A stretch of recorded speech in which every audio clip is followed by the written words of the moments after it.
Një minutë. Derit.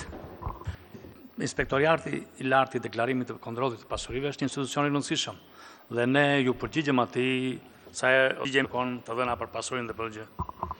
Unë i rreshtova pasuritë e mia, por njëra prej tyre, dhe pse në rregull është e listuar, nuk ekziston.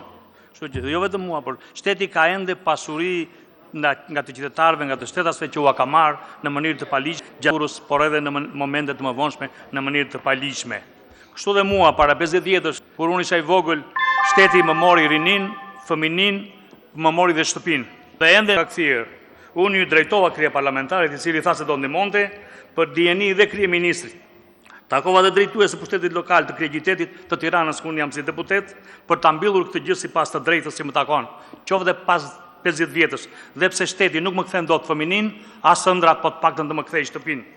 Si deputet që jam betuar që nuk do prek asnjë para publike, asnjë qendar, unë i kam rreshtuar të tëra dhe i kam listuar pasuritë e mia aty, por si sillet ky institucion me shtetin kur neve na mban pasurinë, dhe jo vetëm për shtëpinë në këtë rast, por për efekt të korrupsionit, shteti mua më mban akoma, dhe pse me vendime gjykatash, komisioni shkrimi pronas dhe me tapi, kam sipas trashëgimisë time pronësi të tjera të cilat dua të mi kthej.